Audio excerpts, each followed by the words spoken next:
প্রিয় ভাই ও বোনেরা, কেউ যদি উপদেশ গ্রহণ করতে চায় তবে মৃত্যুই তার জন্য সবচেয়ে বড় উপদেশ।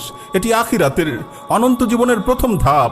তাই যেই মৃত্যুবরণ করে তার কিয়ামত শুরু হয়ে যায়। জনৈক ব্যক্তি বলেন, আমার এক পাপী বন্ধুর মৃত্যুকালে আমি তার শিরে বসা ছিলাম। সে দিনের ব্যাপারে অনেক পিছিয়ে ছিল, আল্লাহর কোনো বিধানই পালন করতো না। তো তার মৃত্যুর সময় আমি তাকে জিজ্ঞেস করলাম, এখন কেমন বোধ করছো? সে বলল, আমি অচিরেই জাহান্নামে প্রবেশ করব, অচিরেই আমি জাহান্নামে প্রবেশ করব, আমার সাথে অমুক অমুক ব্যক্তিও জাহান্নামে প্রবেশ করবে। শুনে রাখো, এখনো যদি তুমি আল্লাহর দিকে ফিরে না আসো তাহলে আমার মতো তুমিও জাহান্নামে প্রবেশ করবে।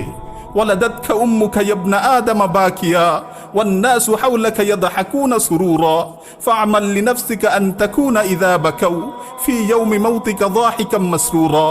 হে আদম সন্তান, তোমার মা তোমাকে ক্রন্দনরত অবস্থায় ভূমিষ্ঠ করেছে, আর মানুষেরা তখন তোমার পাশে বসে হেসে হেসে তোমাকে বরণ করেছিল।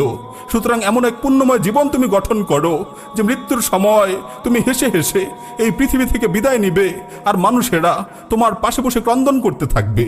প্রিয় ভাই ও বোন, আজ দুনিয়া লোভী ওই সকল ক্ষতিগ্রস্ত লোকেরা কোথায়? কোথায় সেসব প্রতাপশালী ও সীমা লঙ্ঘনকারীরা? তারা চলে গেছে, কিন্তু তাদের সম্পদ নিয়ে যেতে পারেনি, অন্যরা সেগুলো ভাগ করে নিয়েছে। তারা ওই নিকৃষ্ট দুনিয়ার প্রতি ঝুঁকে পড়েছিল। উঁচু উঁচু দালান কোঠা আর সম্মানের আসন পেয়ে সেগুলোকে তারা চিরস্থায়ী ভেবেছিল। অতঃপর যখনই তারা সেগুলোকে নিয়ে সন্তুষ্ট চিত্তে জীবন কাটাচ্ছিল, তখনই মৃত্যু তাদের ধরাশায়ী করে ফেলল।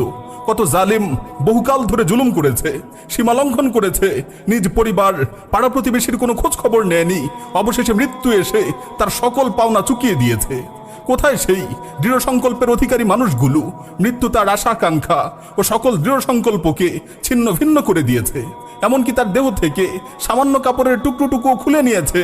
সুতরাং হে বিচক্ষণ লোকেরা, তোমরা শিক্ষা গ্রহণ করো। যে লোকটি দুনিয়ার মোহে ধোঁকাগ্রস্ত ছিল, সেও দুনিয়া থেকে বিদায় নিয়েছে। শুধুমাত্র সামান্য একখণ্ড কাফন নিয়ে সে কবরে গিয়েছে। তার যন্ত্রণা শুরু হয়ে গেছে, সুন্দর মুখাবয়ব বিকৃত হয়ে গেছে। হে গাফেল, তোমার মৃত্যু যন্ত্রণার কথা একটু ভাবো। মনে রেখো, অতি শীঘ্রই তোমাকেও পাকড়াও করা হবে। হে উদাসীনতার পথের পথিক, কখন তোমার এই কঠিন হৃদয়ে কোমলতার ছোঁয়া লাগবে? হায়, মৃত্যুর পর তোমার ইচ্ছাগুলো কোথায় যাবে? হায়, মৃত্যুর পর তোমার আশা আকাঙ্ক্ষাগুলোর কি অবস্থা হবে?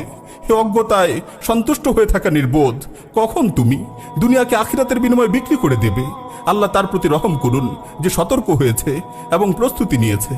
আল্লাহ তার প্রতি রহম করুন যে সতর্ক হয়েছে এবং প্রস্তুতি নিয়েছে।